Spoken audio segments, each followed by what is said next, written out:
Gettysburg. Would you mind giving a brief history? Sure.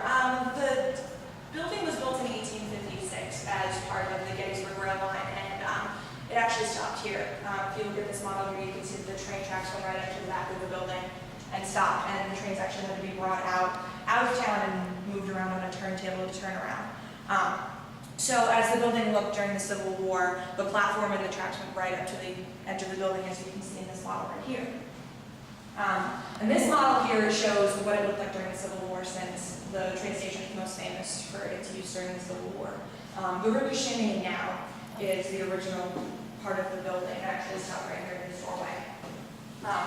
And it was actually these colors in 1863 during the battle. The colors on the outside of the station reflect the last historically accurate colors when the building was added onto. So the last edition was sometime in the early 20th century, and that's what color was painted, so that's the way it was restored. But during the battle in 1863, the building stopped right about here. You can see that in the model it had a small ticket window, which you can see right here. In the center of the building there's a spiral staircase that was removed when the building was added onto, so it can add on in the back. But the dark wood panel here shows where the spiral staircase was, and it led right upstairs to the second floor and then up to the bell tower cupola you can see in the model. The upstairs of the building was basically used as office space for the train station, for the railroad line. It wasn't used all that much, maybe a meeting every once in a while. Most of the activity happened on the first floor. If you come around the model this way, you can see that the main area here was separated into two different waiting rooms. The one you're looking at right here closest to you was the men's waiting room, and then the one on the far side was the women's waiting room. They separated back in the time just because men would be talking about things that women wouldn't want to hear about, spitting their tobacco, things like that. You can see there's little spittoons inside. Oh, that's what those are. Yeah, tiny little spittoons. So women's waiting room here on the left and men's waiting room here on the right. So if you want to head upstairs, like I said, during the battle in 1863, you would have gone upstairs for the spiral staircase, but once the addition was added on, they added a different staircase this way. Just be careful, it's kind of narrow and dark.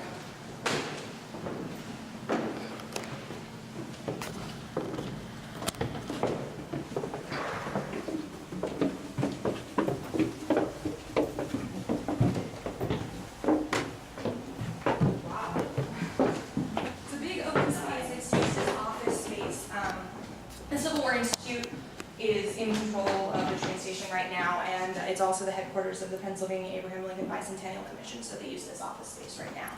Like I said, downstairs, it would have been open like this and it would have been used as railroad office space, not all that much. During the battle, when the building was a field hospital, they might have brought people up here, but only people who could walk. So most of the really terribly wounded were downstairs, obviously, because they couldn't bring them up the stairs. You can see right here where the spiral staircase would have been, and there's a closet where you can get up to the bell tower cupola. Now, can we go up there, or is it? I think it's unlocked. No one has. Tina mentioned that you might want to go up there, so we'll try it out. We'll see what happens if we try to get up there. People have mentioned hearing voices upstairs, which is a little odd because most of the people who would have been in here wounded or dying would have been downstairs, but there have been rumors of a voice being heard upstairs. So, Do you know it was a male voice, female voice? I'm not entirely sure. So we can head back downstairs and we can go into the addition part of the train station. They did a really nice job restoring. We do have pieces of original floor. This obviously is an original floor. We can take a look at some of the pieces. Just watch your hand. That's all right, I'm sure.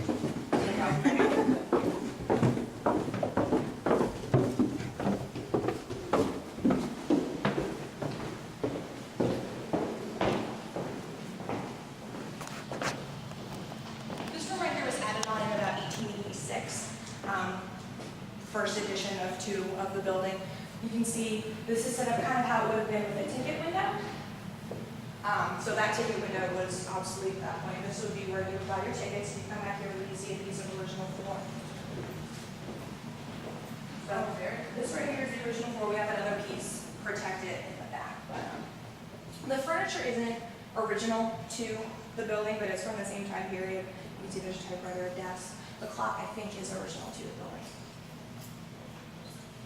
And then the final addition was sometime in the early 20th century, and that was the full building, and this area was used as a ticket window or ticket area, and then this was made into the ladies' waiting room, this was the men's waiting room. So they kept the separated parts, but just expanded.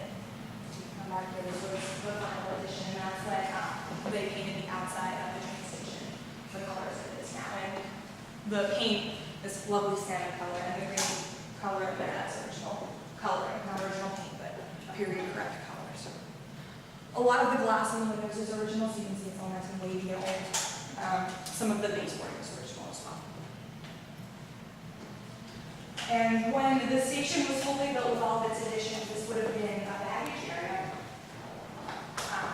So right now we're over top of what would have been the train tracks leading right up to the building like we talked about in the front of the building. And when they started adding additions, they extended their rail line, so it didn't stop and Gettysburg, it continued on. So we're right now over top of what would have been the platform and the tracks. So the tracks would have come right around here, and then they eventually moved over to where they are today. More original flooring down here. And right behind you down here is a piece of the original foundation of the building.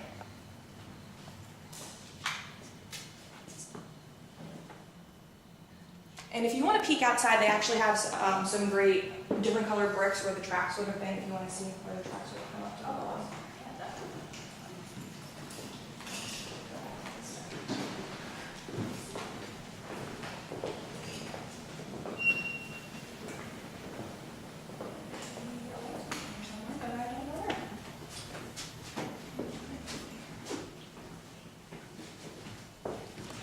This courtyard area and the deck area you're standing on were built when the train station was restored. But again, you're standing on right where the tracks and the platform would have been. So the tracks came right up in here, and they would have actually gone right through the building up to the back of what the original building was. So yeah, this is where the tracks would have been. And that's pretty much it. Is there anything else you'd like to know?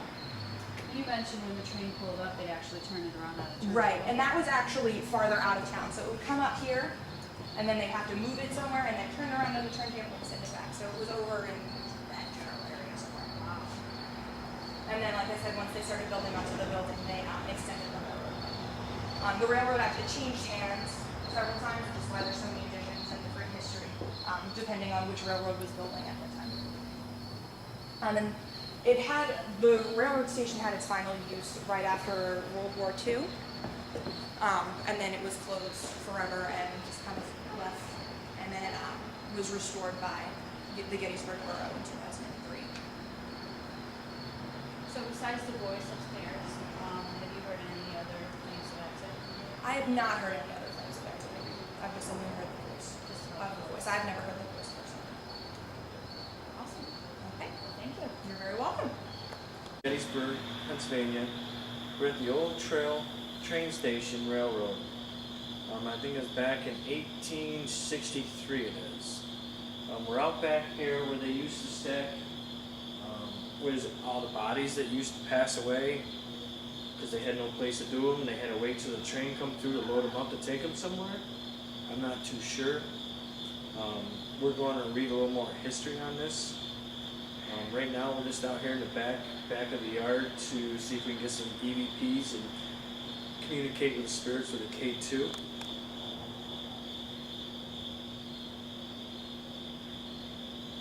Who's here?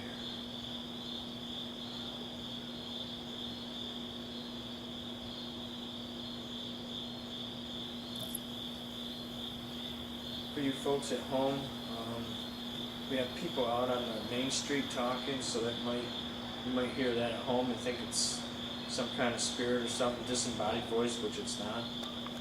But I might end up catching them on my voice recorder, so we might have to wait. You got something?